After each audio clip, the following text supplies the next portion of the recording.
इसलिए मैं इस सारे विषय को लिख कर लेकर आता हूँ। लिखा गया है क्योंकि हो सकता है कि आप बहुत बड़े लिखे होंगे और बहुत बड़े विद्वान ज्ञानी होंगे, पर जब पाप करने की बात आती है तो उस समय आप एक नादान बच्चे की तरह गलती करते होंगे। हालेलुया।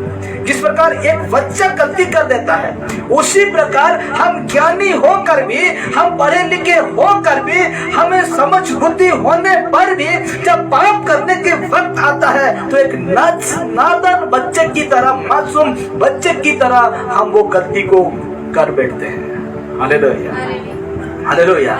लेकिन कहता है आपका बुद्धि और ज्ञान और विवेक उस समय काम नहीं करती है। हालेलुया। पाप करने के समय वक्त जब आता है मनुष्य के जीवन में, उस समय जितने बड़े भी पढ़े लिखे क्यों ना हो मेरे प्यारो, जितने बुद्धिमान ज्ञानी क्यों ना हो, वो बच्चा की तरह बन जाता है, नादान बन जाता है। उस समय उनका बुद्धि ज्ञान विवेक कुछ काम नहीं करती है। हालेलुया। और वो व्यक्ति क्या करता है? पाप कर बैठता है। लेकिन पाप तो कर देते हैं, लेकिन पाप करके जब खत्म हो जाता है तब हमको यही भय सताता है कि मैंने क्यों किया, मैंने क्यों किया, मैंने क्यों किया। हालेलुया। ये सारे गलती मैंने क्यों किया। हालेलुया।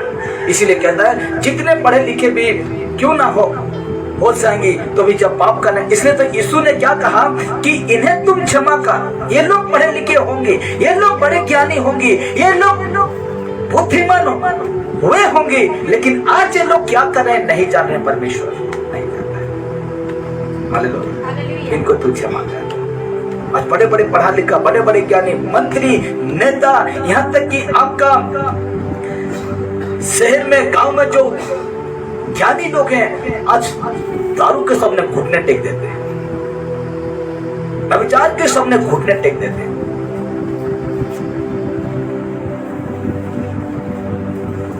नशा चीज में हम देखने पाते हैं, हर नशा में लिखा हुआ है कि नहीं? लिखा हुआ है कि ये सब करने से गलत है, गलत है। शराब पीने से कैंसर हो सकता है, कैंसर होता है। लेकिन ज्ञानी, बुद्धिमान, पढ़े लिखे लोग, मूर्ख लोग भी पूरा क्या कर रहे हैं? उसको पीते जा रहे हैं, उसको करते जा रहे हैं। Hallelujah, hallelujah. इसलिए आज हम पाप के समय जब आता है, पाप करने के जब हम लोग का पास आता है तो हम एक बच्चे की तरह क्या हो जाते हैं?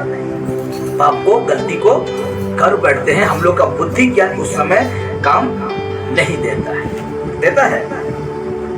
जिस जो को यीशु को जानता है उसके बुद्धि ज्ञान काम में आएगा, लेकिन जो यीशु को नहीं जानता उसका बुद्धि ज्ञान भ्रष्ट हो जाता है। हालेलुया। और पाप कर बैठते हैं। यहाँ तक कि अविश्वासी लोग क्या करते हैं? पाप अपराध। यहाँ तक अविश्वासी लोग ही पाप अपराध कर बैठते हैं और सोचते हैं, क्या सोचते हैं कि मैंने कुछ ही नहीं किया, कुछ नहीं किया, ऐसा सोचते हैं। लेकिन मेरे प्यारे लिखा गया है, आप सबको पता है। क्या पता है? मैं बताऊंगा। आप सबको पता है कि जो पाप गुनाह करते हैं, जो पाप गुनाह करते हैं, उनको अवश्य दंड मिलने का होता है। हालेलुया। अवश्य क्या मिलता है? उसको दंड मिलता है। कहाँ? जेल में। हम जब दंड मतलब पाप करते हैं, गलत करते हैं, तो हम लोग के लिए दंड ही रखा गया है। हालेलुया। दंड रखा गया है। आपका क्या विचार है कि आप पाप करके परमेश्वर के सामने बेगुनाह साबित होंगे? हम पाप करते रहेंगे और आएंगे, धन्यवाद प्रभु यीशु मसीह, मुझे क्षमा कर दे, मुझे माफ कर दे। लेकिन उसके बाद फिर पाप करते रहेंगे, फिर आएंगे, परमेश्वर धन्यवाद, मुझे माफ कर दे, क्षमा, कल गाली दे दे, आज पी दे, आज खाई। क्या हम ऐसे में धार्मिक ठहरेंगे?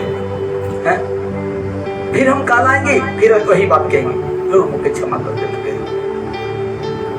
हालेलुया। इसीलिए कहता है कि आप पाप करके परमेश्वर के सामने बेगुनाह साबित होंगे। यदि ऐसा होता तो शायद यीशु को क्रूस के ऊपर मृत्यु के घड़ी में ये नहीं कहना पड़ता कि हे पिता इन्हें क्षमा कर। हालेलुया। यदि ऐसा होता तो ऐसा होगा, क्यों नहीं होगा? होगा। जब हम पाप करते हैं तो हमको अंगीकार करना भी क्या होता है? पड़ता है। पश्चाताप जिसको कहते हैं, स्वीकार जिसको कहते हैं, उसको आपको करना पड़ेगा। लेकिन हम करते नहीं ना। सिर्फ बात है धन्यवाद यीशु, मुझे क्षमा कर, मत घर बचाओ, मत परिवार बचाओ, मत सब बचाओ, खेत बार सब बचाओ। लेकिन अपना पाप कहाँ गया? अपना जो पाप है उसको कब मानोगे? जब आएगा यीशु।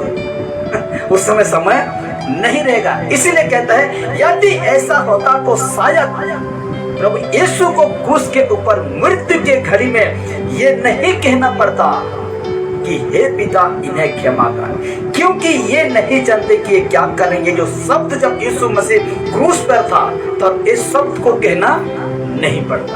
हालेलुया।